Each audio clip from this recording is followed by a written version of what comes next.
Hi everyone, welcome to a Monday Rapid Fire. A couple of things I want to check off with you today. First of all, we're seeing a fair amount of volatility in the markets after the halving. We are looking really strong, and then we've tried to whiz back through 65,000, back down again, up again. There's something going on here, but I'm going to show you a particular metric very soon that I think is going to provide us with a fairly significant support layer just underneath us. So are we going to be basing now for the rest of the bull market? I think so.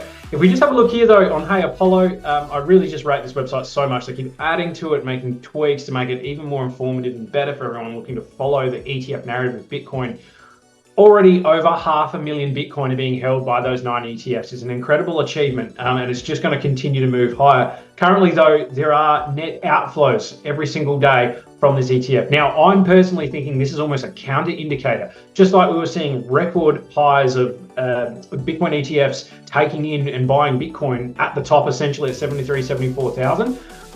Now that we're at these lows, well, we've seen, drop down to 60,000, and we've just been buffing around there for a while. If we get consistent negative outflow days, I think that is a really strong counter signal, especially if we start to see some green start to tick back up, and then we have inflows for the halving narrative, what's going in the world, and all that. So let me just point out here as well that HeyApollo has down here the the ETF ownership. So it's one thing to know, BlackRock and a few others own or have this X amount of assets under management, but who are the actual institutional funds or family offices that are owning the Bitcoin inside these funds?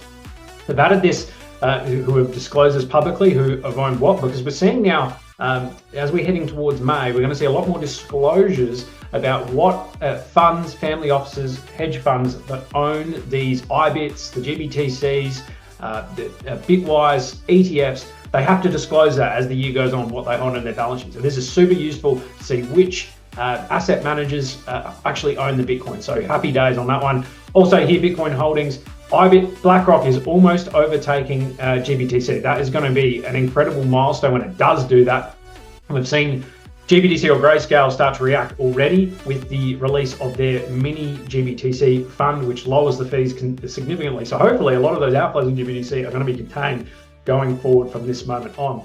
Let me just have a look over here at Bitcoin's production costs. So after the halving, we tend to see the electricity costs and production costs tend to merge, and the production cost of one Bitcoin, because the miners are losing essentially half their revenue from mining these blocks, we tend to see this floor grow higher. It costs them much more to, maintain their position. So the production cost of Bitcoin goes up essentially. So we're looking at Capriol Investments.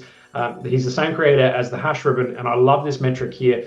This mining data here, you can see that just going straight north. It's a bit of an anomaly at this point, the miner price, because we did see some pretty insane fees pop out on the Bitcoin network as soon as the halving happened. That is now stabilized. It's now back down. There's always a little bit of instability around the halving event. What's going to happen? Some random things may pop up, but largely it's all looking really rosy. Production cost now though is at 64,400, give or take. So that moves the floor price, if you want to call it, of the production of Bitcoin to almost where we are now. So I'm thinking the Bitcoin price is going to be pretty sticky around this mark. You see, once we've created that new higher floor after the halving, we tend to either stay above it or hug it pretty significantly. So it's a strong support band. Same over here, we have the jump up where they both almost merge. The electricity cost, generally stays the same, but it has to come up to meet the production cost, and that's all included in that. So it can be a little bit complex if you dive into it, but if you're just looking at the production cost and the energy cost, it's all going up. So it essentially drives those higher prices. Miners are incentivized not to really sell beneath that level, because they're selling at a loss. So they keep holding, and some of them actually hedge by buying Bitcoin as well. So there's a few dynamics there under the hood, but really like this as a metric to sort of follow as we see Bitcoin just hovering around that 64,900 level. Let's just pull this across. I was just focused there on the 77 days, and I shared with the masterminds that it was 77 days after the last halving before we really had any upwards mobility in Bitcoin. So are we going to just, trudge around here until we have that blast off? Who knows? There's a lot going on in the world at the moment. This is a really nice recovery though, above that 10 EMA, that white line there, you can just see snaking through. This is a downward trend line.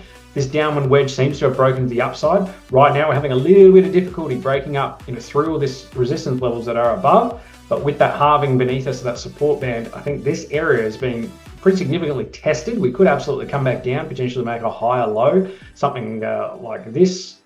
before we have some blast off. But we get above this key level here at about 68,000. So I'm really looking at this area. We can crack through all these moving averages and support bands. We get back on top of that.